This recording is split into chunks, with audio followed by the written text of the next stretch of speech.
Listen closely, because this is the truth they don't want you to know. Psalm 34, verse 18. The Lord is close to the broken-hearted and saves those who are crushed in spirit. Now, think for a moment.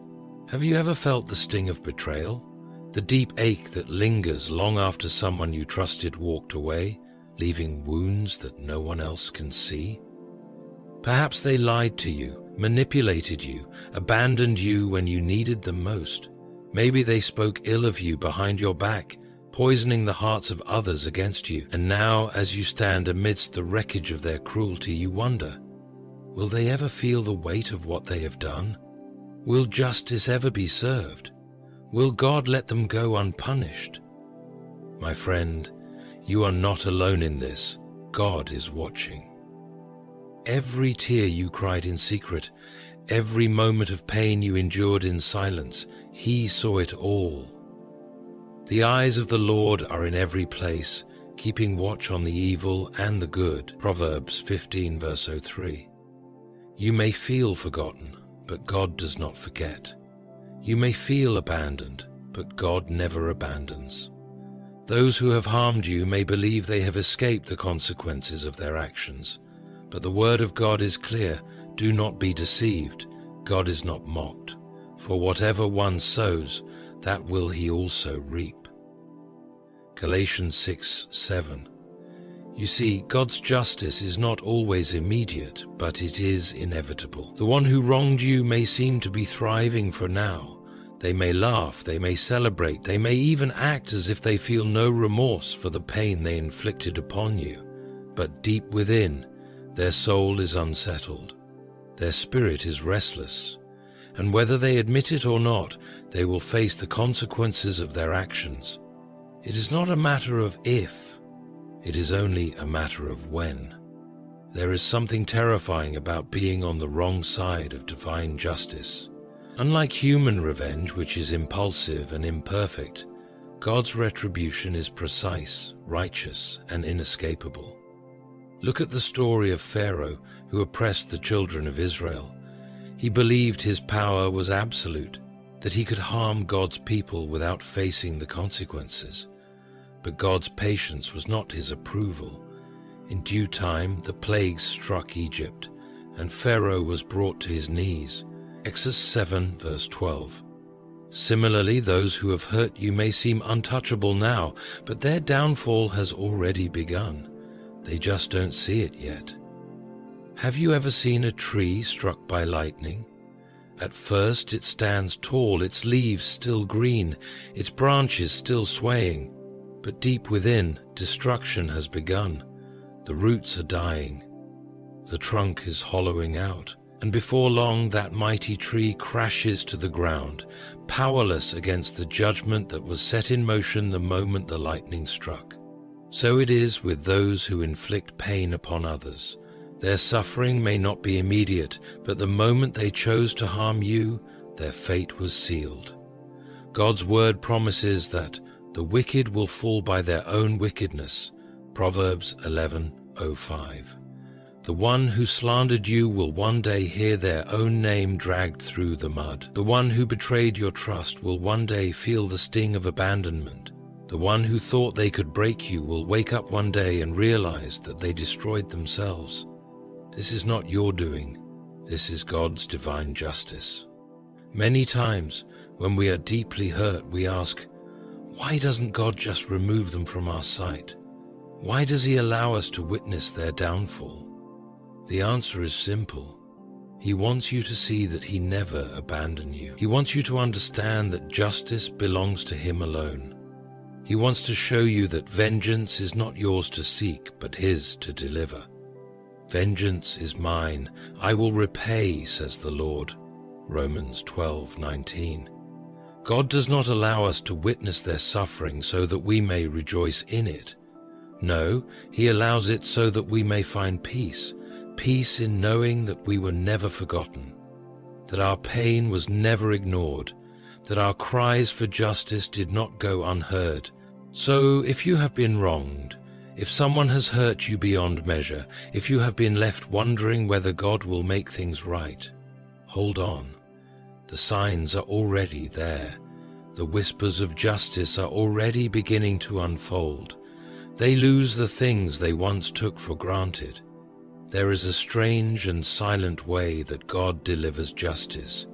It is not always loud, not always immediate, but it is always certain. When someone has caused harm, when they have betrayed trust, when they have torn apart a heart that was once open to them, something shifts in their life. At first they don't notice it. They continue as if nothing has changed, as if their actions were insignificant. But slowly, piece by piece, what they once took for granted begins to slip through their fingers. This is one of the clearest signs that God's justice is in motion. The very things they held on to so carelessly, the love they neglected, the support they ignored, the friendships they betrayed, the peace they once had, begin to unravel. It happens in ways they never expected. They wake up one day and realize that what was once within their grasp is now distant, fading into something they can no longer reach. It is a biblical truth that what you sow, you shall reap. Do not be deceived. God is not mocked, for whatever one sows, that will he also reap. Galatians 6:7. Those who plant betrayal will harvest loneliness. Those who sow deception will reap distrust. Those who disregard the blessings in their life will watch those blessings fade away. God does not allow a heart that is filled with cruelty to prosper indefinitely. He gives them time, yes, time to repent, time to change, time to turn back. But when they refuse, when they continue walking the path of arrogance, the hand of divine justice moves. Look at the story of Saul. Once chosen by God, he was given everything: power, authority, victory, and the love of his people. But what happened when he turned against God? What happened when he disobeyed, when he became consumed with jealousy, when he sought to destroy the innocent? God took away the very things Saul took for granted. His kingdom crumbled, his victories turned to defeats, and his peace became torment. The Spirit of the Lord departed from Saul, and a harmful spirit from the Lord tormented him. 1 Samuel 16:14. He thought he was untouchable, but no one who stands against righteousness can stand forever. And so it is with those who hurt you. They may have walked away from you thinking they had the upper hand. They may have believed they could betray you, harm you, manipulate you, and still go on with their lives unchanged. But what they did not realize is that God keeps account. The kindness you gave them, the patience you had, the love you showed, those were not things they were entitled to. Those were gifts, blessings, things they should have cherished. And now, those very blessings will begin to disappear. They will start to see people walk away from them, just as they walked away from you. The opportunities they once had will start slipping through their grasp. The sense of peace they carried will turn into restlessness, and the joy they once felt will turn into emptiness. They may try to ignore it at first, convincing themselves that nothing is wrong, but deep inside they will feel it, the absence of what they once took for granted. They will look around and see that the laughter they once had is gone. They will wake up in the middle of the night, realizing that the people who truly cared for them are nowhere to be found. The hands that once reached out to help them are now withheld. The love that once surrounded them has turned cold. It is not a coincidence. It is not bad luck. It is God's justice unfolding. But what makes this justice even more powerful is that they will not understand it immediately. They will try to replace what they lost, but replacements never carry the same value. They will search for new friendships, but none will feel as genuine as the ones they betrayed. They will seek love elsewhere, but it will not hold the same warmth. They will try to build something new, but the foundation of their past actions will weaken everything they touch. This is how God works, not through loud destruction, but through a slow realization, a realization that everything they once had was a blessing, and now it is slipping away. This is what happens when you take good things for granted. This is what happens when you turn your back on those who were sent into your life as a gift. And when they finally realize it, when they wake up to the consequences of their own actions, there will be no one to blame but themselves. They will not be able to point fingers. They will not be able to escape the truth. They lost what they once took for granted, and now they must live with that loss. Their guilt begins to consume them. There is a weight that no man can carry for long, a weight that cannot be ignored, cannot be outrun, and cannot be silenced. It is the weight of guilt. When someone hurts another person, when they betray, deceive, or abandon someone who only showed them love and kindness, they believe they can move forward without consequence. They convince themselves that their actions were justified, that they had no choice, that what they did was necessary. But deep inside, a voice begins to whisper. At first, it is just a flicker of discomfort, a fleeting thought that crosses their mind in moments of silence. But over time, that whisper grows louder. They begin to recall the way you looked at them when they hurt you, the way your voice trembled when you spoke your last words to them, the way they turned their back without hesitation while you stood there, broken. They may have pushed you aside in that moment, but what they cannot push aside is the memory of what they have done. The Bible speaks clearly about the torment of guilt. My guilt has overwhelmed me like a burden too heavy to bear. Psalm 38:4. When someone causes harm to another person, when they betray the trust of someone who only wished them well, their own soul turns against them. At first, they may try to ignore it. They may drown themselves in distractions, surround themselves with new people, chase after meaningless pleasures. But no matter where they go, no matter how far they run, the guilt follows them. Look at the story of Judas. He betrayed Jesus for 30 pieces of silver, convinced that his actions would bring him gain. But what happened once the deed was done? The weight of his own sin became unbearable.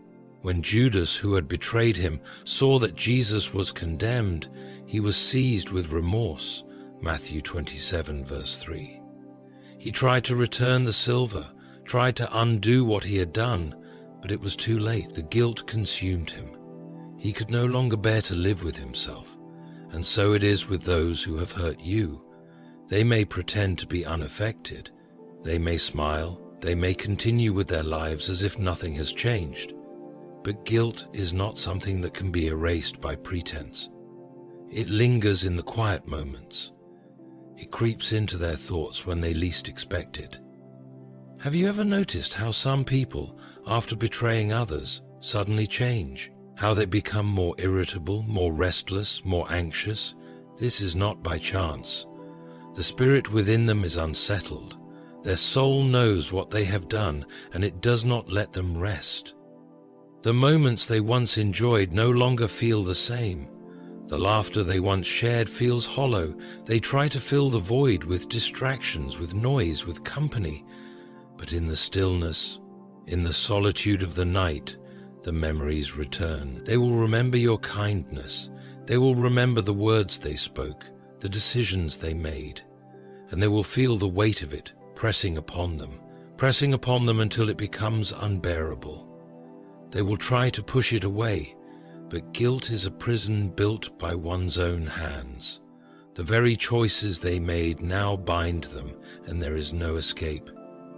What makes this suffering even greater is that guilt does not only affect the mind, it affects the spirit. It steals peace. It robs joy. The things they once found happiness in no longer bring the same fulfillment. They begin to notice how empty their victories feel, how meaningless their pleasures have become. They thought they had won when they walked away from you, but now they realize they lost something far greater than they ever imagined. And the worst part? They cannot undo it. They cannot rewrite history. They cannot take back the words they spoke, the actions they took, the pain they inflicted. It is done, and now they must carry the burden of their own conscience, a weight that will only grow heavier with time. They may never tell you this, they may never admit it out loud, but inside they are suffering, because no matter how much they try to pretend otherwise, they know. They know they did wrong, they know they hurt someone they should have cherished, and they know that the weight of that sin is now their own to bear. People start to distance themselves from them. There is something unsettling about a person who has inflicted harm upon another. Even if they hide their wrongdoings, even if they justify their actions, there is a shift in their presence, a spiritual weight that others begin to sense. You may not be there to witness it, but one by one, people start pulling away from them. Friends who once stood by them begin to fade.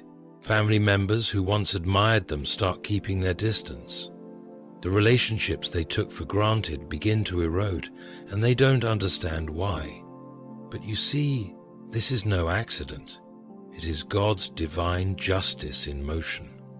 When a person mistreats someone, especially someone who was good to them, they invite a spiritual darkness into their life.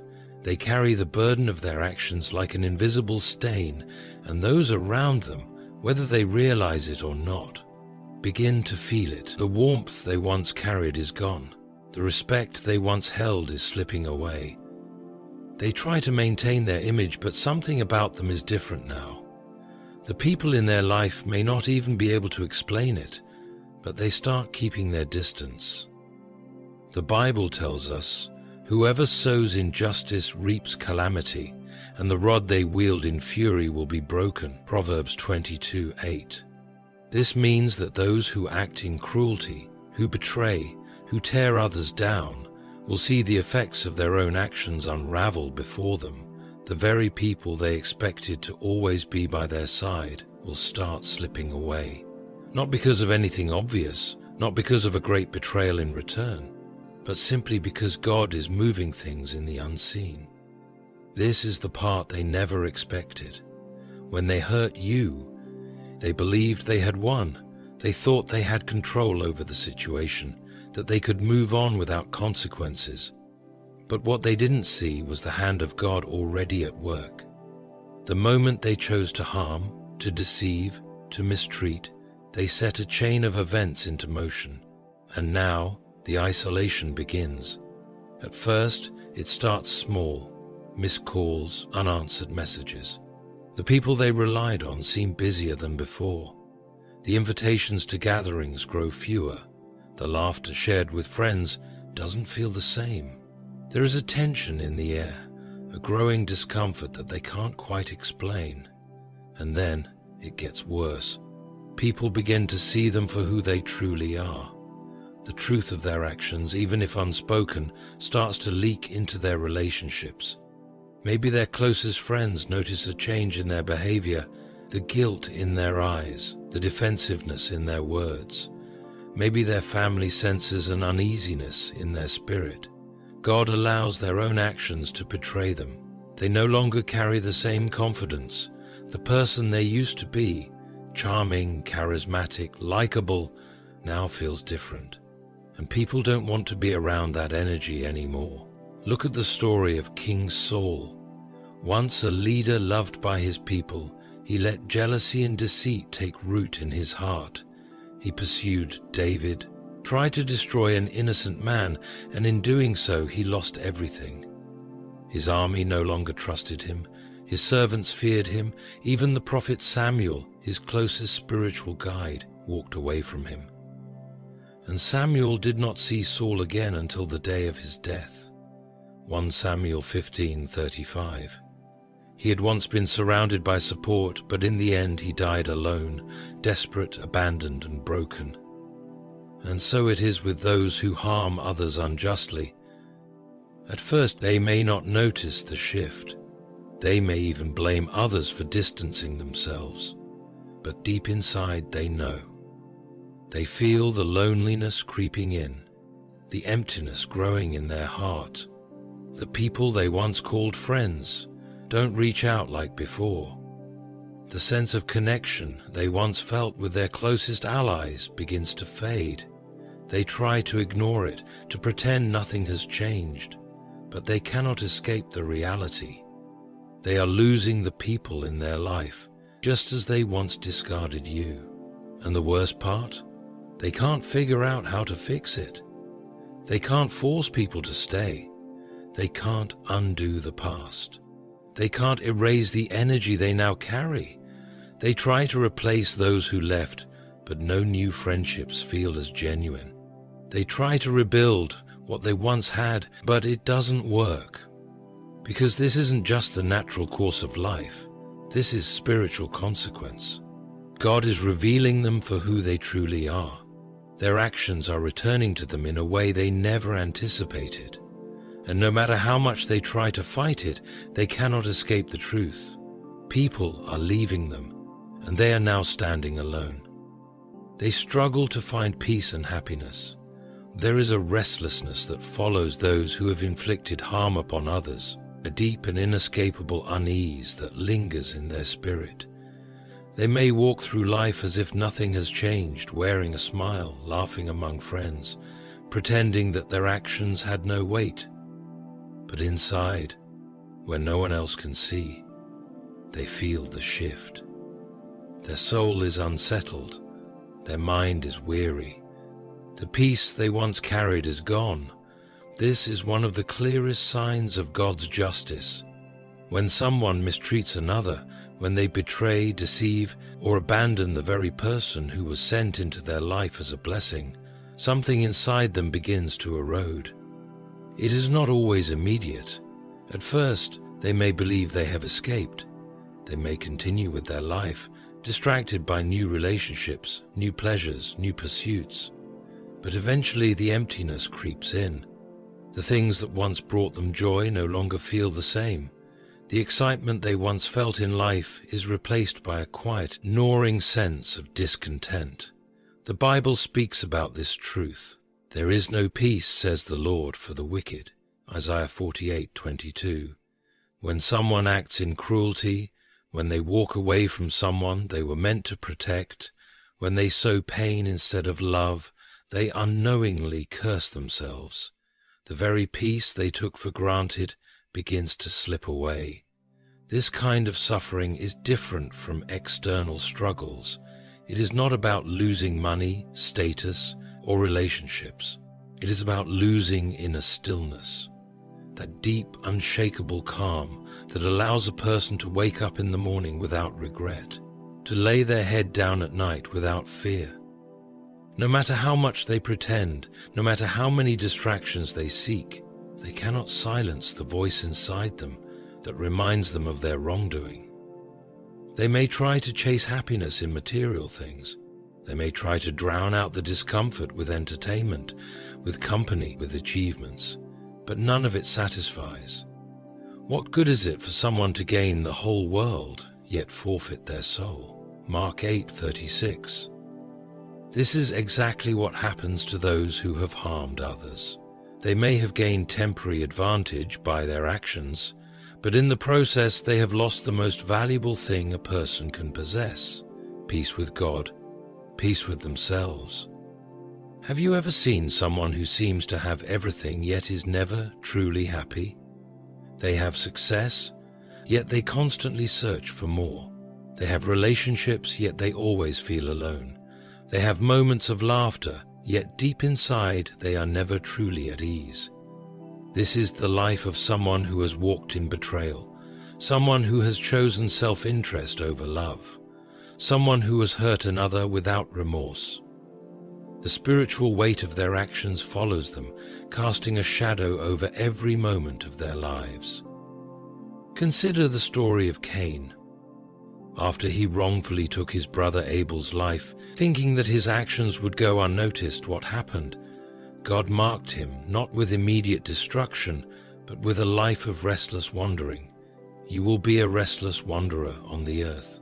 Genesis 4:12. That is what guilt does. It removes stability, it steals joy, it turns life into an endless search for something that can never be found. And so, the one who hurt you may go on pretending that they are fine. They may post pictures of their new life to surround themselves with distractions, convince the world that they are unaffected. But they know the truth. At night, when the world is silent, when the noise fades away, when there is no one left to impress, they feel the weight of what they have done.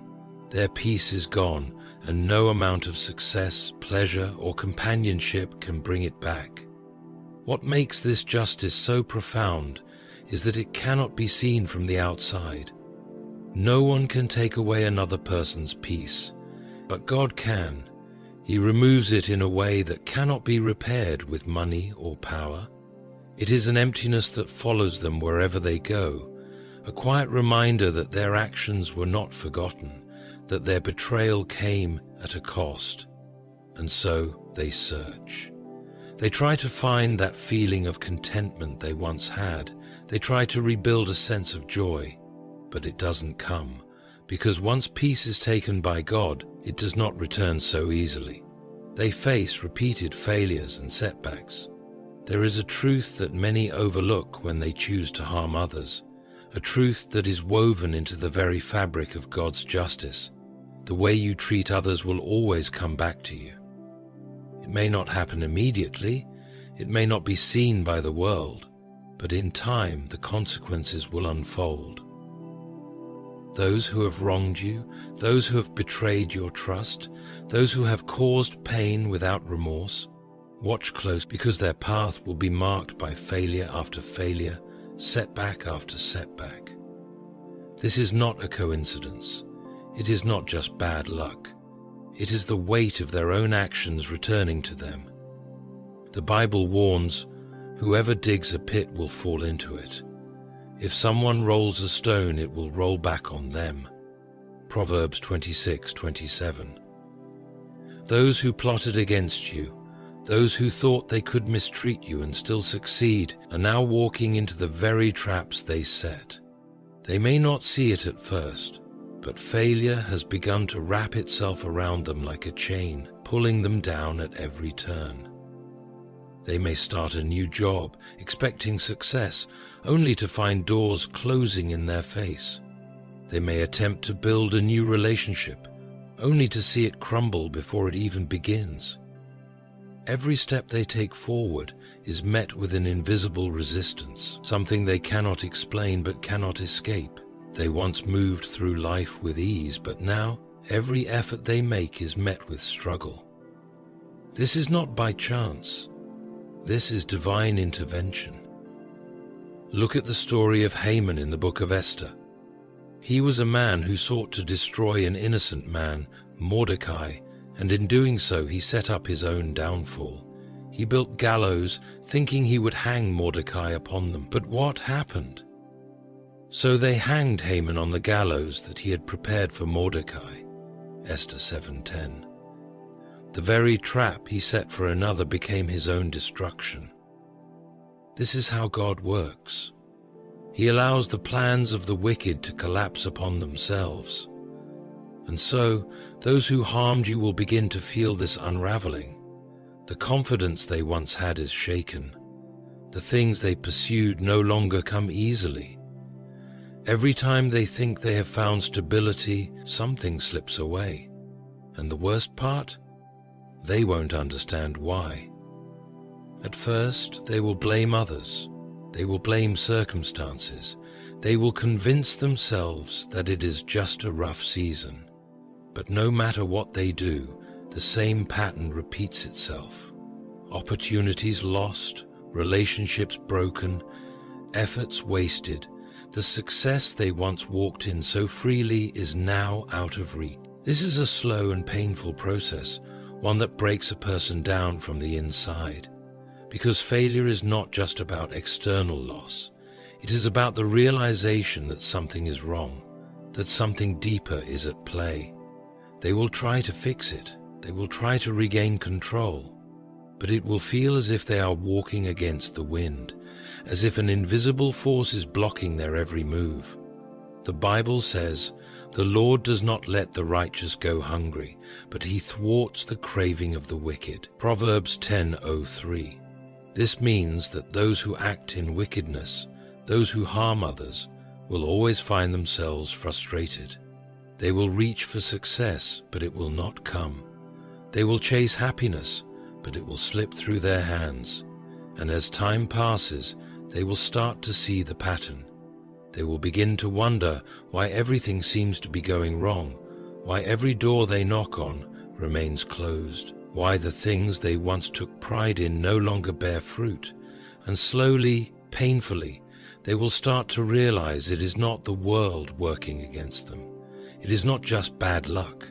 It is the justice of God unfolding before their very eyes. They will remember the people they wronged. They will recall the moments they thought they could walk away without consequence.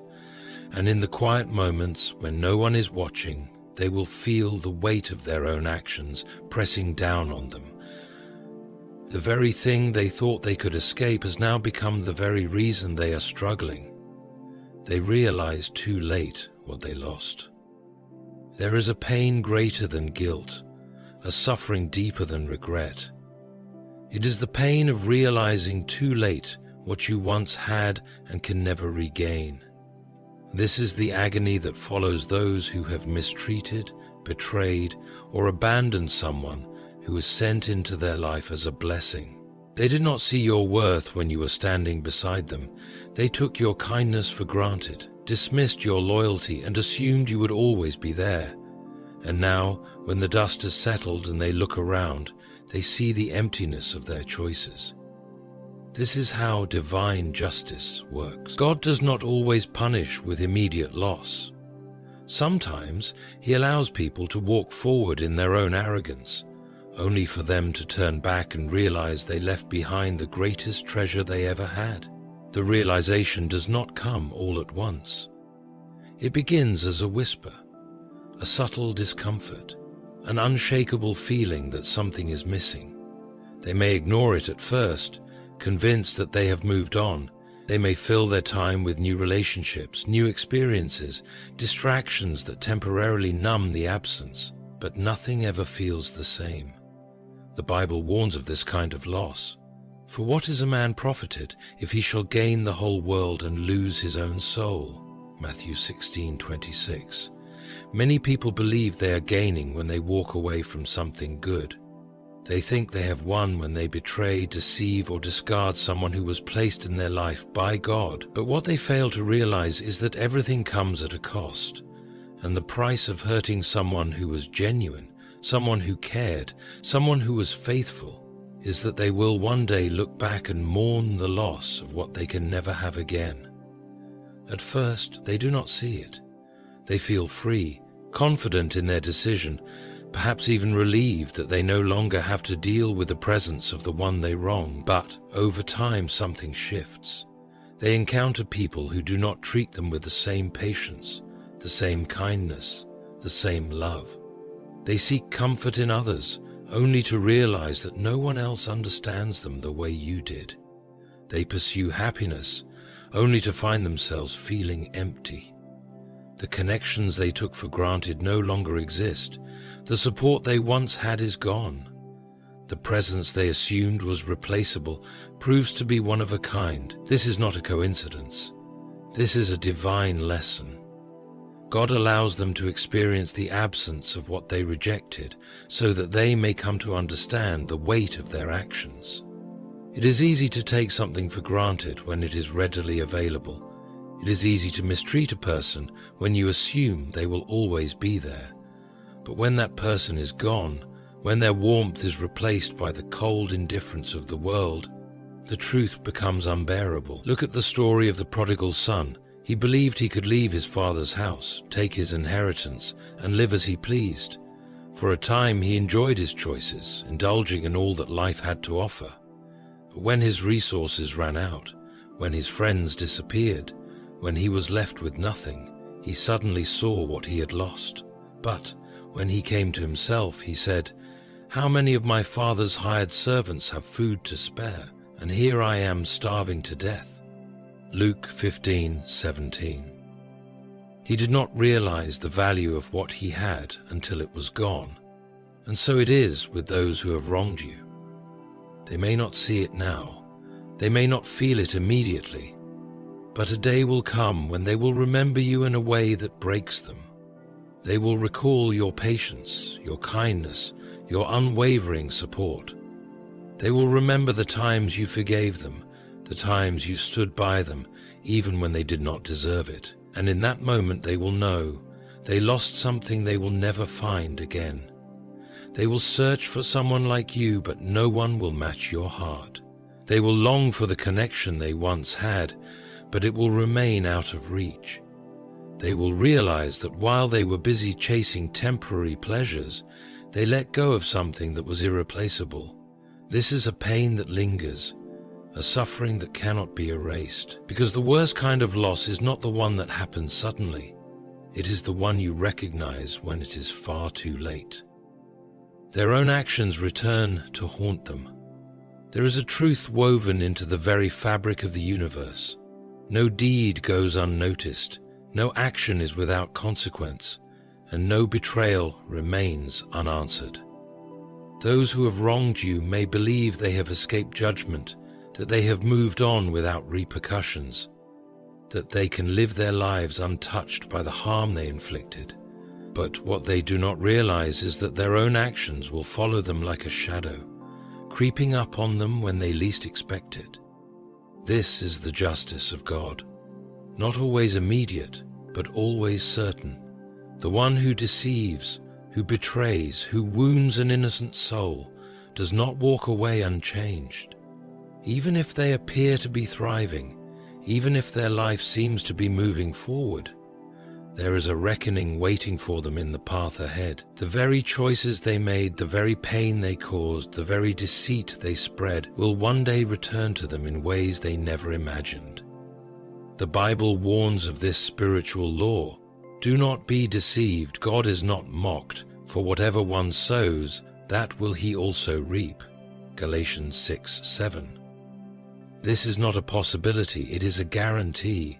When someone harms another, when they plant the seeds of destruction in someone else's life, those seeds do not simply disappear.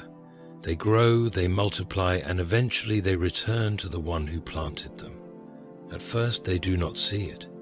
They may walk with confidence, believing that their actions had no real effect, but slowly, piece by piece, life begins to turn against them. The same deception they used against you finds its way back into their own life. The same betrayal they inflicted comes knocking at their own door. The same pain they caused is now reflected in their own experiences. This is not karma. This is divine justice, the unshakable hand of God, ensuring that what was given is returned in full. Look at the story of Jacob and Laban. Laban deceived Jacob for years, manipulating and mistreating him, believing he could do so without consequence. But, in the end, his own deception caught up with him. The wealth and power he had built unraveled before his eyes, and the very man he had oppressed became the one whom God blessed. But God has seen my hardship and the toil of my hands, and last night he rebuked you. Genesis 31, verse 42. God sees everything, and when a person mistreats another, they are unknowingly setting the stage for their own suffering. And so it is with those who have wronged you. Their past will not remain buried. The choices they made will resurface, haunting them in ways they never expected. It may come in the form of relationships, where they finally meet someone who treats them the way they treated you. It may come in the form of failures, where the very doors they once walked through so easily now slam shut in their face. It may come in the form of deep regret, where they wake up one day and realize the weight of their own cruelty, but by then it is too late to undo the damage. This is the suffering of those who have lived without conscience, who have inflicted pain without remorse. At first they will deny it. They will convince themselves that their struggles are simply bad luck, that their hardships are just part of life. But as the patterns continue, as their own actions begin to mirror what they once did to others, the truth will become undeniable. They are being forced to face the consequences of their own hands. The most painful part? They will have no one to blame but themselves. When they finally feel the sting of betrayal, when they experience the loneliness they once forced upon you, when they realize that the damage they caused has now come full circle, they will have no choice but to confront the reality. This is what they set in motion. The Bible gives a clear warning. Whoever digs a pit will fall into it. If someone rolls a stone, it will roll back on them. Proverbs 26:27. This is the unbreakable truth of divine justice. What they did to you was never unnoticed, never forgotten, and never without consequence. And now, whether they accept it or not, their own actions have returned to haunt them. The pain they created has found its way home. There is no escaping the justice of God. No betrayal goes unseen, no pain inflicted is forgotten, and no wrongdoing is left without consequence. The ones who mistreated you, who deceived you, who turned their backs on your kindness. They may have walked away believing they won. They may have convinced themselves that they were free from the weight of their actions. But God does not overlook injustice. One by one, they will face the signs of divine reckoning. The things they took for granted will slip away. Their guilt will consume them in the silence of the night. People will distance themselves, sensing the weight of their sins. Peace and happiness will evade them, no matter how hard they try to grasp it.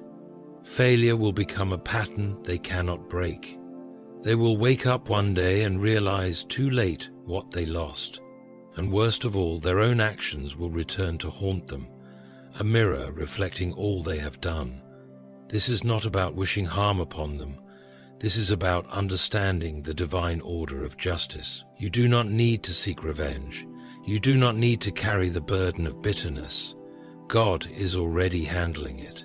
So let go of the pain. Release the anger. Rest in the knowledge that God has seen your suffering, and He will deal with those who wronged you in His perfect time.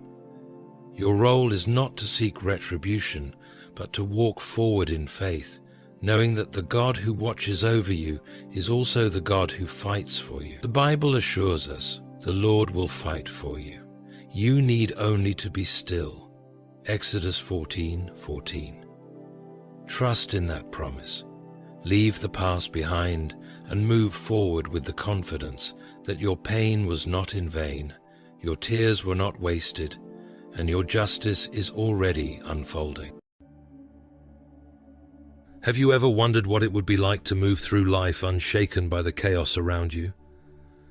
To stand firm as a rock amidst crashing waves, untroubled and unruffled? This remarkable power lies dormant within each of us, waiting to be awakened. Think back to the last time something truly bothered you. Perhaps it was a harsh comment from a colleague, an unexpected bill, or an unplanned change. How did it affect your day, your mood, your relationships with others? Now picture a version of yourself that could face these very challenges with a serene smile, completely unaffected. This isn't about becoming cold or indifferent to life's realities. Rather, it's about cultivating such a profound sense of peace that external circumstances lose their ability to disturb your inner calm. It's about nurturing a tranquility so deep that it becomes your natural state, no matter what life hurls your way. In the Bible, we find encouragement to develop this unshakable calm. Jesus told his followers, "Do not let your hearts be troubled, and do not be afraid." John 14:27. This call to peace isn't a denial of life's difficulties, but a reminder that we are not meant to be ruled by them. When we allow ourselves to be easily bothered, we surrender our joy, our focus, and ultimately, our potential. We become like leaves caught in the wind, tossed about by forces beyond our control. Our energy is squandered, our relationships strained, and our goals frustratingly out of reach. The cost of being easily shaken is immense, yet often unnoticed. And yet, there is another way. a path that is both challenging and rewarding.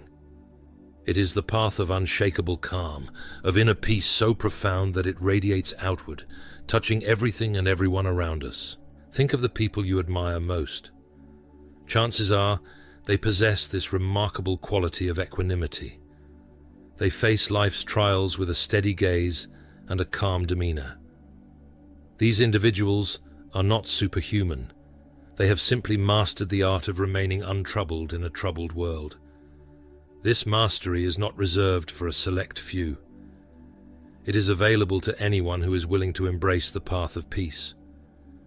You will keep in perfect peace those whose minds are steadfast, because they trust in you. Isaiah 26:3. When we trust in God and learn to rely on His peace, we develop an inner resilience that cannot be easily shaken. The benefits of this transformation are immeasurable. When you cultivate calm in the face of life's storms, you become a force of stability, both for yourself and for others. As C.S. Lewis once said, "We are what we believe we are." If we believe in our ability to maintain peace, we can begin to live it, even in the midst of chaos. This is a journey of both faith and discipline, but one that will ultimately lead to a life filled with the peace that surpasses all understanding. Philippians 4:7. The power to remain untroubled is within you. It's not a matter of temperament, but of spiritual practice. As you learn to act as if nothing bothers you, you align yourself with a divine peace that transcends the circumstances of the world. In doing so, you not only transform your own life, but also become a beacon of hope and calm to others. Imagine approaching your work with unwavering focus, undistracted by office politics or the fear of failure. Picture yourself navigating relationships with grace and understanding, no longer reactive to every perceived slight or disappointment. The freedom that comes with emotional resilience is unparalleled. It's the freedom to choose your responses rather than being at the mercy of your reactions. It's the power to shape your experience of life rather than being shaped by it. But how do we cultivate this inner strength? It begins with understanding the nature of disturbances. Most of what bothers us is, in truth, quite insignificant. As C.S. Lewis wisely said, we are often hindered from giving up our burdens by the false belief that we are saving ourselves from greater pain by holding on to them. We give power to trivial matters by our attention and emotional investment. The first step, then, is to shift our perspective. Consider the vastness of the universe and the brevity of our lives. In the grand scheme of things, how many of our daily irritations truly matter? For my thoughts are not your thoughts, neither are your ways my ways, declares the Lord in Isaiah 55:8. When we take a cosmic perspective, we realize that many of our disturbances are temporary and inconsequential in light of the eternal. This broader viewpoint doesn't diminish the importance of our lives. On the contrary, it liberates us from the weight of the trivial. It gives us the space to focus on what truly matters. Next, we must examine our attachments. Much of our distress arises from clinging too tightly to our expectations, our possessions, or our self-image. Jesus himself cautioned, "Do not store up for yourselves treasures on earth, where moths and vermin destroy, and where thieves break in and steal." Matthew 6:19. When we loosen our grip on these attachments, we create room for peace to enter. This doesn't mean becoming passive or indifferent. Rather, it empowers us to engage more fully with life, unencumbered by the weight of our attachments. The Stoic philosophers of ancient Greece understood this principle well. They practiced negative visualization, imagining worst-case scenarios not to induce anxiety, but to better appreciate the present and to prepare themselves for any eventuality. In a similar way, Scripture teaches us to count it all joy when we face trials of many kinds. James 1:2. For through them, we develop perseverance and inner strength. By practicing this resilience, we cultivate the ability to remain calm in the face of life's challenges. But this equanimity is not just about mental exercises or intellectual strategies. It's a way of being that permeates every aspect of our lives.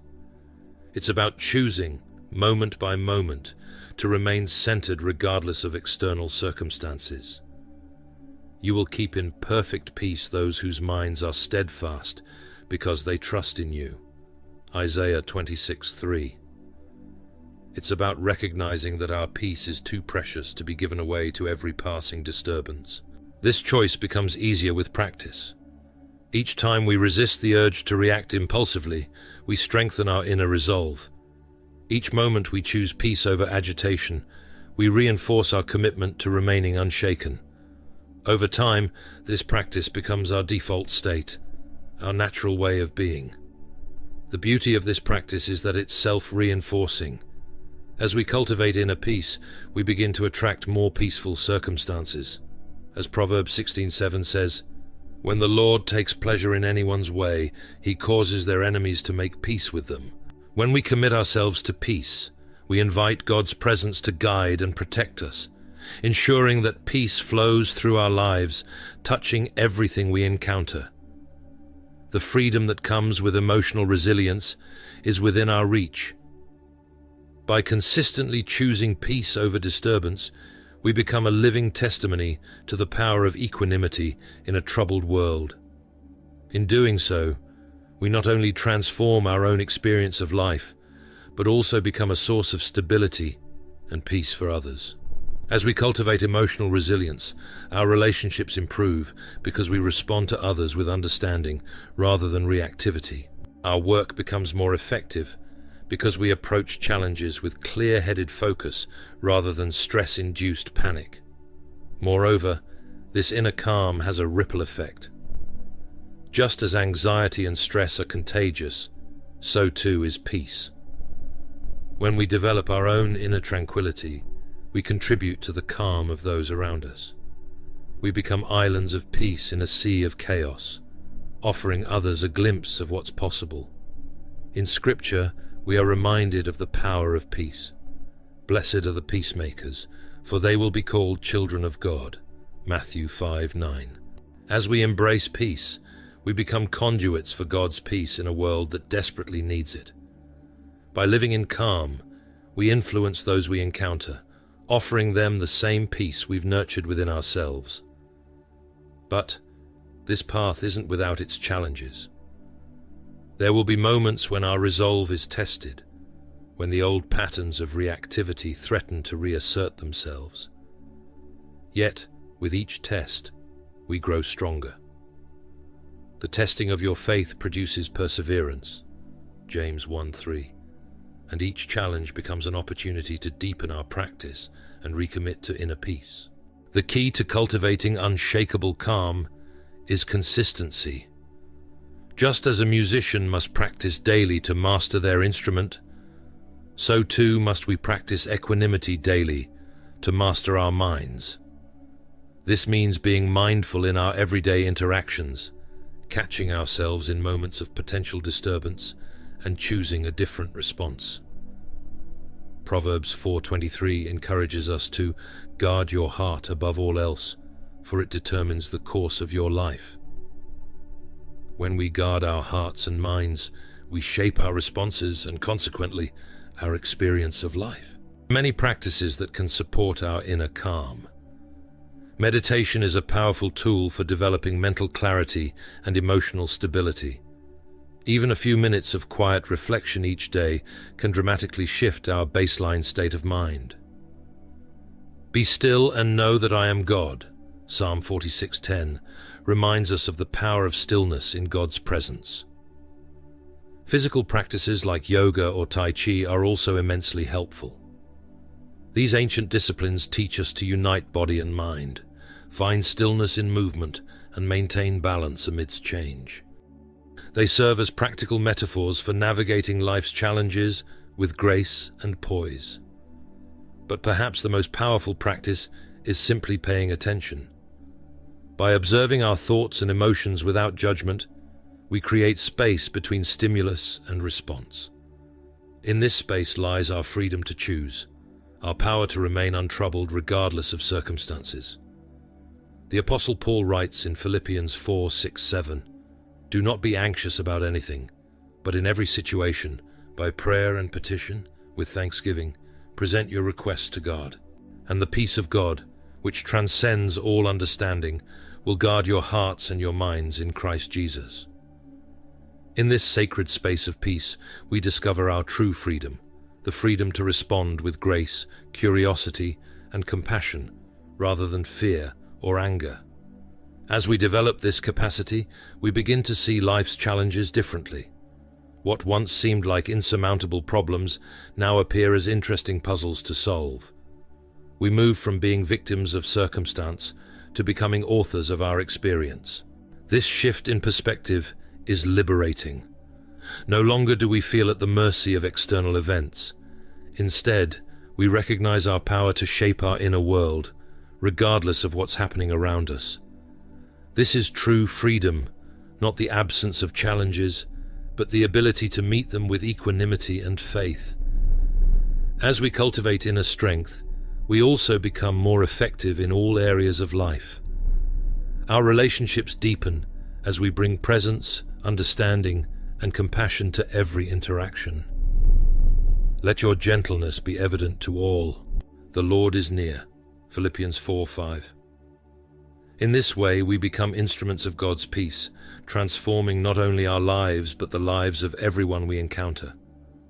Through our practice of emotional resilience, we embody the peace of Christ in a world that desperately needs it. Our work improves as we approach tasks with focused attention rather than scattered anxiety. Our health benefits as we reduce the harmful effects of chronic stress. The path to unshakable calm is, at its core, a journey of self-discovery. As we peel away the layers of reactivity, we uncover the serene core of our being. We come to realize that peace isn't something we must attain, but rather something to be uncovered. It's our natural state, obscured only by our habitual patterns of thought and emotion. This realization is profound. It means that we're not seeking something outside ourselves, but rather returning to our true nature. C.S. Lewis wrote, "The more we let God take us over, the more truly ourselves we become, because He made us. He invented all the different people that you and I were intended to be." As we cultivate inner peace, we are not merely striving for a tranquil existence, but rather reconnecting with the peace that has always been within us. This journey is a homecoming, a return to the inner stillness that was always there, waiting to be uncovered. As we progress on this path, we may find that things that once bothered us now barely register. The colleague's cutting remark becomes an opportunity for compassion. The unexpected bill becomes a chance to practice resourcefulness. The change in plans transforms from an annoyance into an adventure. This doesn't mean we become passive or indifferent. On the contrary, we become more engaged with life, on our own terms. We choose our battles wisely, investing our energy where it truly matters, rather than squandering it on trivial matters. Do not be overcome by evil, but overcome evil with good. Romans 12:21. In embracing peace, we reclaim our power to act with intentionality and purpose. The ultimate reward of this practice is a life well lived, one characterized by peace, purpose, and presence. A life where we are fully alive to each moment, unencumbered by needless worry or pointless anger. A life where we can face whatever comes our way with courage, clarity, and calm. This is the power of unshakable calm. It's a power that lies dormant within each of us, waiting to be awakened. You are called to peace, 1 Corinthians 7:15. The journey to this awakening may not always be easy, but it is infinitely rewarding. For in cultivating this inner strength, we not only transform our own lives, but contribute to the peace and well-being of the world around us. As we move forward on this path, we must explore practical ways to cultivate this inner strength, to develop the resilience that allows us to remain untroubled in a troubled world. Be still and know that I am God. Psalm 46:10. It is in the crucible of daily life that our commitment to peace is truly tested. As we venture further into the realm of unshakable calm, we find ourselves on the threshold of a profound transformation. Cultivating inner strength is not unlike tending to a garden. It requires patience, dedication, and a willingness to engage with the messy, imperfect parts of ourselves. What does it mean to cultivate this inner strength? It's the process of nurturing our ability to face life's challenges with grace and equanimity.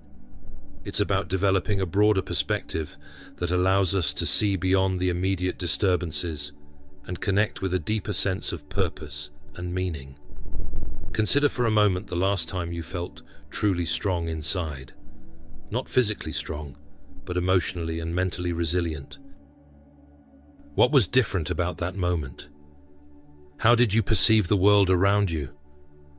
Chances are you felt a sense of calm and confidence, a feeling that no matter what happened, you would be able to handle it. This is the essence of inner strength, the capacity to face life's challenges with courage, clarity, and composure. One of the key elements in cultivating this strength is developing a broader perspective. Too often, we get caught up in the minutiae of daily life, allowing small irritations to dominate our emotional landscape. But when we shift our focus to the bigger picture, we free ourselves from the grip of these fleeting disturbances. Set your minds on things above, not on earthly things. Colossians 3:2. By recognizing that many of the things that bother us are transient, we free ourselves from their control, and in doing so, we reclaim our power to act with peace and purpose. This practice of cultivating unshakable calm is not just about reducing stress or improving our emotional health. It's about deepening our connection to God, to our true selves, and to the world around us. As we nurture inner peace, we become vessels of God's peace, radiating calm and resilience in a world that so desperately needs it. By stepping back and taking a wider view, we can begin to see disturbances for what they truly are: temporary ripples on the surface of a much deeper and more expansive reality. This broader perspective doesn't come automatically. It's a skill that must be cultivated through conscious effort and practice. One way to do this is through regular reflection on the bigger questions of life. What truly matters to you? What are your core values? What kind of person do you want to be, regardless of the circumstances? By regularly engaging with these deeper questions, we create a foundation of meaning and purpose that sustains us through life's ups and downs. When we're clear about what truly matters, the small disturbances of daily life lose their power to derail us. As C.S. Lewis wrote, "Aim at heaven and you will get earth thrown in. Aim at earth and you get neither." When we focus on the eternal and the meaningful, the fleeting troubles of the moment become less significant, and we are able to navigate life with steadiness and purpose. Another crucial aspect of developing inner strength is the integration of faith and reason. This isn't necessarily about religious faith, although for many it plays an essential role. Rather, it's about cultivating a deep trust in life itself, balanced with clear-eyed rationality to navigate its complexities. Faith in this context means trusting that there's a deeper order to life, even when we can't always see it. It's the belief that our experiences, both positive and negative, have something to teach us. This faith gives us the courage to face uncertainty and change with an open heart. As the Apostle Paul wrote, "We walk by faith, not by sight." 2 Corinthians 5:7. Trusting in God's wisdom and plan helps us find peace in the face of life's unpredictability. The courage to walk forward in faith is what propels us through the trials of life, knowing that every experience has value, even if we don't fully understand it in the moment. Reason, on the other hand, is the tool we use to analyze our experiences objectively, learn from them, and make wise decisions. If any of you lacks wisdom, let him ask of God, who gives to all liberally and without reproach, and it will be given to him. James 1:5. Reason helps us question our assumptions, challenge our fears, and find creative solutions to problems. When faith and reason work together, they create a powerful synergy. Faith gives us the courage to step into the unknown, while reason helps us navigate once we're there. This balance is essential for developing true inner strength. But how do we put these principles into practice? How do we move from understanding to embodiment? This is where practical exercises come into play. These are the daily practices that help us build our inner strength muscles. One powerful practice is mindfulness meditation. This doesn't have to be complicated or time-consuming. Even a few minutes each day of simply sitting quietly and observing your breath can have profound effects. As you practice, you'll begin to notice the constant chatter of your mind, worries, judgments, and distractions that often drive our reactions. By observing these thoughts without getting caught up in them, you create space between stimulus and response. In this space, the peace of God, which transcends all understanding, Philippians 4:7, is made available to us, empowering us to respond thoughtfully rather than simply reacting out of habit. This space is where your power lies. It's where you can choose how to respond, rather than being trapped in knee-jerk reactions. The more you practice this mindfulness, the more you realize that you don't have to be at the mercy of your thoughts and emotions. Instead, you gain the power to control your responses and shape your inner experience. In moments of uncertainty, we can hold both faith and reason together. Faith gives us the courage to move forward, and reason provides the clarity to act wisely. By engaging in mindfulness, we can create space between the stimulus of life and our responses, allowing us to act with intention rather than reacting with fear or frustration. Ultimately, it's through these daily practices, through the cultivation of faith, reason, and mindfulness, that we build our emotional and mental resilience. We begin to live with a deeper sense of calm and purpose, no longer driven by every disturbance, but grounded in a peace that transcends understanding. This is the power of unshakable calm, a power that lies within each of us, waiting to be awakened and cultivated through conscious effort. Another valuable practice in cultivating inner strength is the cultivation of gratitude. Each day, take a moment to reflect on what you're grateful for. This simple act can shift your entire perspective, helping you focus on the abundance in your life rather than perceived lacks or problems. Gratitude isn't about ignoring difficulties or pretending everything is perfect. Rather, it's about recognizing the good that exists alongside the challenges. Give thanks in all circumstances, for this is God's will for you in Christ Jesus. 1 Thessalonians 5:18. Gratitude helps us align ourselves with the deeper truths of life, reminding us that even in the midst of trials, there is always something to be thankful for.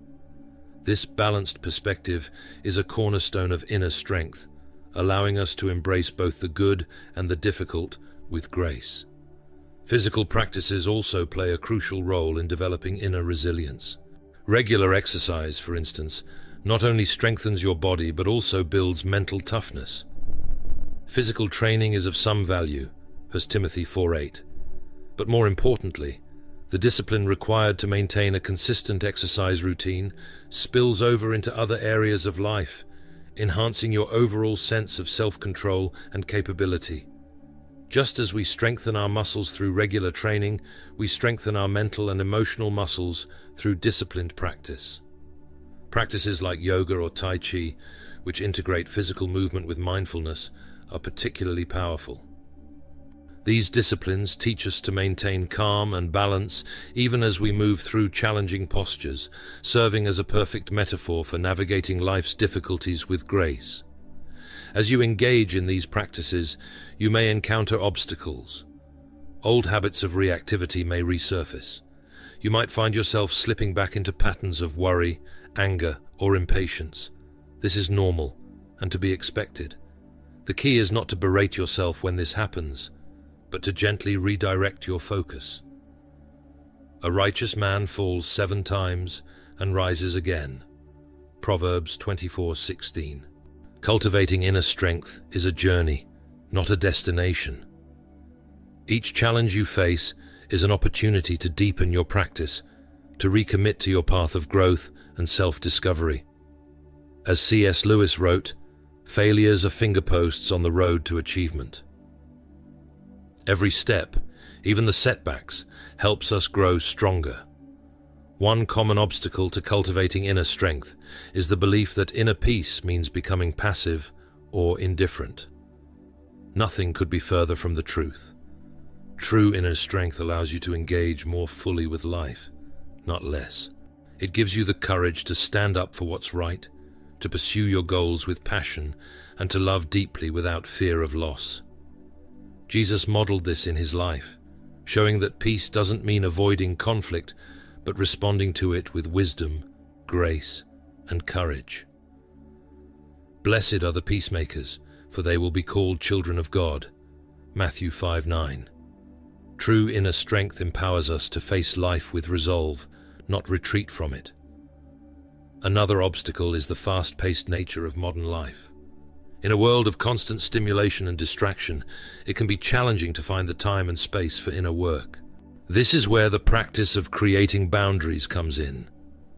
Learning to say no to the non-essential so you can say yes to what truly matters is a crucial skill in cultivating inner strength. But Martha was distracted by all the preparations that had to be made. She came to him and asked, "Lord, don't you care that my sister has left me to do the work by myself? Tell her to help me." "Martha, Martha," the Lord answered, "you are worried and upset about many things, but few things are needed, or indeed only one. Mary has chosen what is better, and it will not be taken away from her." Luke 10:40-42. Just as Mary chose the one thing that mattered, sitting at Jesus' feet, so too must we make choices that protect our peace and focus. As you progress on this path, you may notice subtle shifts in how you perceive and interact with the world. Things that once seemed like major crises now appear as manageable challenges. People who used to irritate you might now evoke compassion. Do not be overcome by evil, but overcome evil with good. Romans 12:21. You may find yourself responding to difficult situations with a calm clarity that surprises even you. These changes don't happen overnight. They are the result of consistent practice, choosing again and again to respond with equanimity rather than reactivity. And as you continue, you will find that each choice to remain calm, each practice of gratitude, each boundary set in place, builds your inner strength, creating a life of greater peace, purpose, and resilience. In cultivating these practices, gratitude, discipline, boundaries, and mindfulness, you are not simply transforming yourself. You are becoming a vessel of peace in a world that desperately needs it. This journey is not about avoiding life's difficulties, but meeting them with the strength and grace that comes from an inner life rooted in faith, reason, and practice. Through each challenge, you move closer to the true essence of inner strength, reflecting the unshakable calm that is always within you. Each time you choose to respond with equanimity, you're reinforcing neural pathways of calm and resilience. It's important to note, though, that cultivating inner strength doesn't mean you will never feel negative emotions. Sadness, anger, and fear are all natural parts of the human experience. These emotions are not enemies to be avoided, but signals of our humanity. The difference is that with inner strength, you're able to experience these emotions without being overwhelmed by them. You can acknowledge the feeling, learn from it if there's a lesson to be learned, and then let it go. This ability to process emotions in a healthy way is a key component of emotional intelligence, which is in itself a crucial aspect of inner strength. As you develop this skill, you'll find that your relationships improve. You'll be better able to understand and empathize with others, to communicate clearly and compassionately, and to navigate conflicts with grace. Let every person be quick to hear, slow to speak, slow to anger. James 1:19 is a reminder of the wisdom in mastering our emotional responses. Through this practice, we come to embody the peace we seek, creating harmony in our relationships and communities. Another powerful practice in cultivating inner strength is the art of reframing. This involves consciously choosing to view situations from a different perspective. For instance, instead of seeing a challenge as a threat, you might choose to see it as an opportunity for growth. This isn't about denying reality or pretending everything is perfect. It's about actively seeking the most empowering interpretation of events. C.S. Lewis once said, "Hardship often prepares an ordinary person for an extraordinary destiny." By reframing challenges, we transform them from obstacles into stepping stones toward our personal growth. As you cultivate this inner strength, you may find that your entire approach to life shifts. Instead of trying to control external circumstances, you focus on mastering your internal state. You realize that true power lies not in changing the world, but in changing how you perceive and respond to the world. For we live by faith, not by sight. 2 Corinthians 5:7.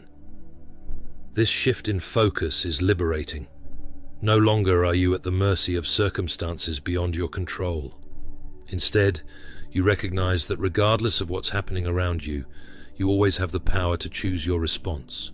This is the essence of personal freedom, the freedom to act with integrity, regardless of what life brings. Moreover, as you develop this inner strength, you become a source of stability for others. In a world often characterized by chaos and uncertainty, your calm presence can be a beacon of hope. The fruit of the Spirit is love, joy, peace, forbearance, kindness, goodness, faithfulness, gentleness, and self-control. Galatians 5:22-23. Without saying a word, you demonstrate the possibility of remaining centered amidst life's storms. Your calmness, rooted in inner strength, can serve as an example for others to follow, offering them a glimpse of what's possible when we choose to respond with grace. Remember, the goal isn't to become some unattainable ideal of perfection. Instead, it's about embodying a process of continual growth, embracing both the challenges and triumphs of life with a steady heart. Be perfect, therefore, as your heavenly Father is perfect. Matthew 5:48. This verse speaks not to unattainable flawlessness, but to the perfection of love, peace, and grace in our hearts. It is in this continuous journey of growth that we discover our truest strength, not in the absence of difficulty, but in the ability to meet it with wisdom, compassion, and calm. Cultivating inner strength is an ongoing process of self-discovery. It is the ability to embrace life fully, both the joy and the sorrow, without losing our balance. As you continue on this path, you'll find that your internal world becomes more stable, your external world more manageable. And in this process, you will not only transform your own life, but become a source of peace and hope for those around you. We're human, and we'll always have moments of weakness or reactivity. The aim is progress, not perfection. Each time you choose calm over chaos, peace over conflict, you're strengthening your inner resources. As we continue on this journey of cultivating inner strength, it's important to be patient with yourself. Just as a tree doesn't grow to its full height overnight, inner strength develops gradually over time. Let perseverance finish its work so that you may be mature and complete, not lacking anything. James 1:4. Trust the process, celebrate small victories, and most importantly, be kind to yourself along the way.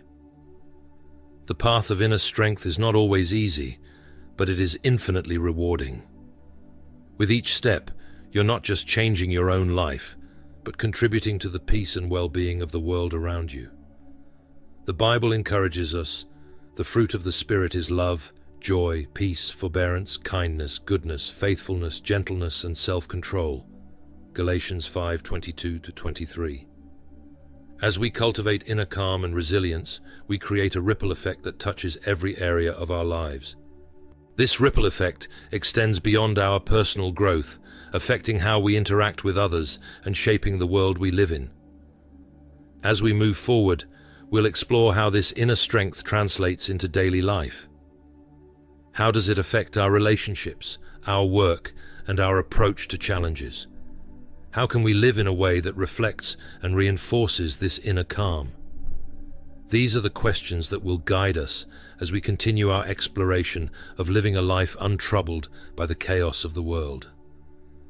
Living untroubled isn't about escaping life's challenges or isolating ourselves from the world. It's about engaging fully with life, armed with the resilience and equanimity we've developed. In this world, you will have trouble, but take heart. I have overcome the world.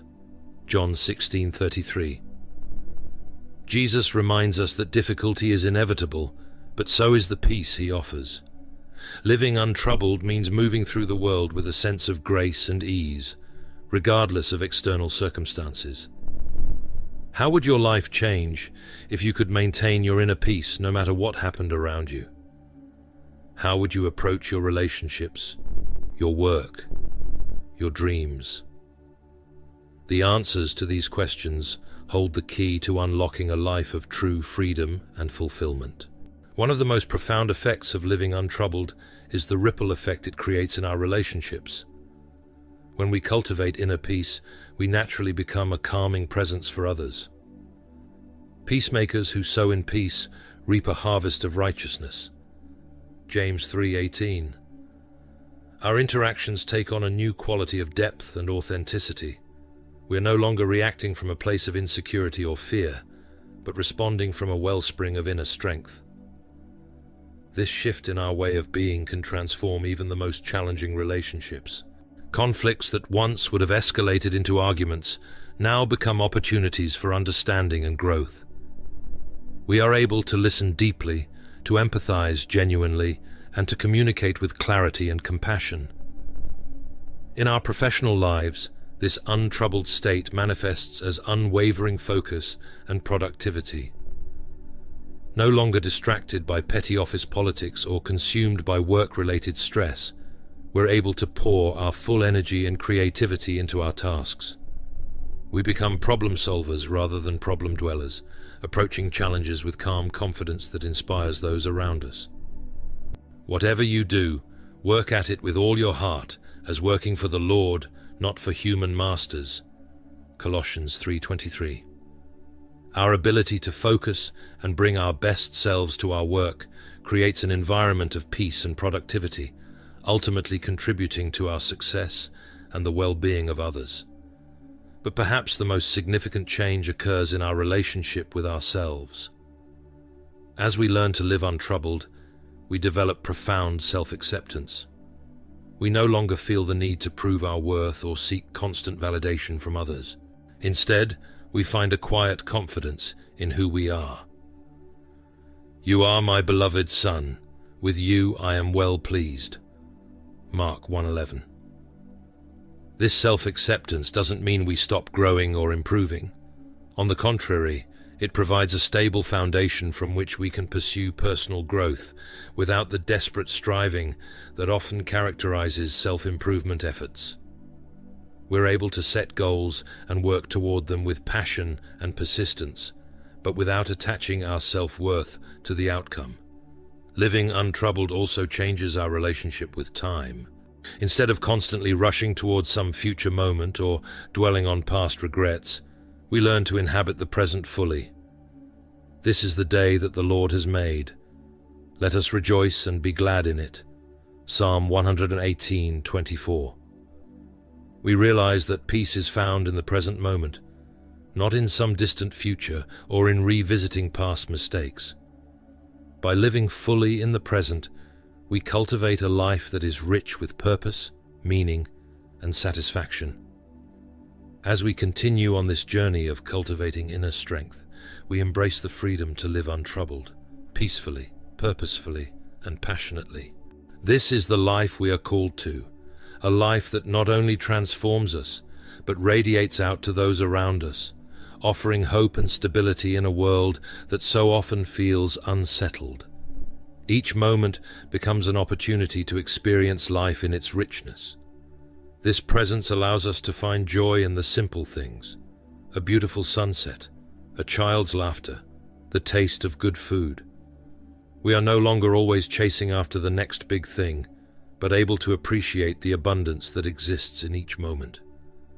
This is the day that the Lord has made. Let us rejoice and be glad in it. Psalm 118:24. Living with this mindset, we embrace the present rather than constantly striving for something beyond our grasp. But what about when life throws us curveballs? How do we maintain our equanimity in the face of genuine hardship or tragedy? This is where the true test of our inner strength comes into play. When we face life's challenges from a place of inner calm, we are able to respond rather than react. Do not be anxious about anything, but in every situation, by prayer and petition, with thanksgiving, present your requests to God. And the peace of God, which transcends all understanding, will guard your hearts and your minds in Christ Jesus. Philippians 4:6-7. This peace, which comes from trusting God, enables us to face adversity with a sense of clarity and courage. Instead of being overwhelmed by fear or anger, we can approach difficulties with composure and wisdom. We are able to see challenges as opportunities for growth rather than insurmountable obstacles. This doesn't mean we don't feel pain or sadness. Living untroubled isn't about suppressing our emotions or pretending everything is always fine. It's about being able to experience the full range of human emotions without being controlled by them. We are hard-pressed on every side, but not crushed, perplexed, but not in despair, persecuted, but not abandoned, struck down, but not destroyed. 2 Corinthians 4:8-9. We can feel deeply while still maintaining our inner balance, acknowledging the struggle while not being defeated by it. In times of crisis, this inner strength becomes a lifeline. It allows us to stay centered when everything around us seems to be falling apart. From this center, we can make wise decisions, offer support to others, and find creative solutions to problems. Moreover, living untroubled changes our perception of what constitutes a problem in the first place. Many things that used to bother us now seem trivial in comparison to our inner peace. We develop a sort of emotional immunity to the minor irritations of daily life. The peace of God will guard your hearts and minds. Philippians 4:7. This shift in perspective frees up an enormous amount of mental and emotional energy. That energy can now be directed towards what truly matters: our relationships, passions, personal growth, and contributions to the world. As we continue to live in this untroubled state, we may find that our very presence has a calming effect on those around us. Without saying a word, we demonstrate the possibility of remaining peaceful amidst chaos. This silent testimony can be more powerful than any sermon or lecture. Let your light shine before others, that they may see your good deeds and glorify your Father in heaven. Matthew 5:16. Our presence can become a beacon of hope, offering others the possibility of peace, even in a turbulent world. In our families, we become a stabilizing force. Children, in particular, are highly attuned to the emotional states of adults around them. By maintaining our calm in the face of family stresses, we create a sense of safety and security that allows our loved ones to thrive. As C.S. Lewis wisely noted, children are not a distraction from more important work. They are the most important work. By cultivating peace within ourselves, we provide the stability our families need to flourish. In our communities, we become natural leaders and peacemakers. Our ability to remain untroubled in the face of conflict allows us to bridge divides and find common ground. Blessed are the peacemakers, for they will be called children of God. Matthew 5:9. We are able to listen to opposing viewpoints without becoming defensive, to seek solutions that benefit all parties. Even in the broader world, our untroubled state can have far-reaching effects. As we interact with others in person or online, our calm presence can help counteract the pervasive anxiety and anger that often characterize public discourse. We become islands of peace in a sea of turmoil. But living untroubled doesn't mean we become passive observers of the world's problems. On the contrary, our inner calm gives us the strength and clarity to take effective action. Let your light shine before others, that they may see your good deeds and glorify your Father in heaven. Matthew 5:16.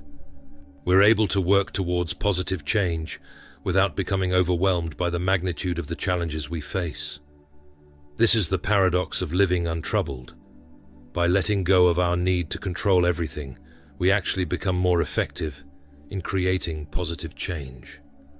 This ability to live with calm and resilience in a chaotic world is not only a gift to ourselves, but to those around us. It is through cultivating inner peace that we can contribute to the peace of the world. And in this way, we reflect God's kingdom here on earth, bringing light and hope to a world in desperate need of it. We're able to act from a place of wisdom rather than reactivity, to persist in the face of setbacks, and to inspire others through our example. As we continue on this path, we may find that our definition of success shifts. No longer is it about accumulating wealth or achieving status. Instead, success becomes about maintaining our inner peace, regardless of external circumstances. What good is it for someone to gain the whole world, yet forfeit their soul? Mark 8:36. Success, in this sense, is defined not by what we possess or accomplish, but by the peace we cultivate within. It's about the quality of our presence, the depth of our relationships, and the positive impact we have on those around us. This shift in priorities can lead to profound changes in how we live our lives. We may find ourselves simplifying, letting go of possessions or commitments that no longer serve our highest good. We may discover new passions or rediscover old ones as we connect more deeply with what truly brings us joy. But seek first His kingdom and His righteousness, and all these things will be given to you as well. Matthew 6:33. By focusing on the things that truly matter, we release the burden of chasing after transient goals and find fulfillment in what is lasting. Living untroubled also changes our relationship with the future. While we still plan and prepare, we are no longer anxious about what might happen. We trust in our ability to handle whatever comes our way, knowing that our peace comes from within, not from external circumstances. This trust allows us to take risks, step out of our comfort zone, and pursue our dreams with courage and conviction. Do not worry about tomorrow, for tomorrow will worry about itself. Each day has enough trouble of its own.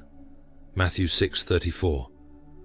We are no longer held back by fear of failure or rejection, knowing that our worth isn't determined by external outcomes. Our inner peace becomes our compass, guiding us confidently through the unknown. As we integrate this way of being more fully into our lives, we may experience a sense of flow. Life begins to unfold with a sense of ease and grace. Even when faced with obstacles, we're able to navigate them with a kind of effortless effort.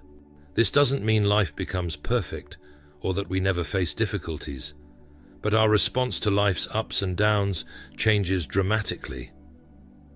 In all things, God works for the good of those who love Him. Romans 8:28. We're able to maintain our equilibrium through both joy and sorrow, success and failure. Living untroubled also brings a deep sense of freedom. We're no longer constrained by other people's expectations or our own limiting beliefs. We're free to be authentically ourselves, to express our unique gifts, and to live in alignment with our deepest values. For you were called to freedom, brothers and sisters. Galatians 5:13. This freedom extends to our choices about how we spend our time and energy.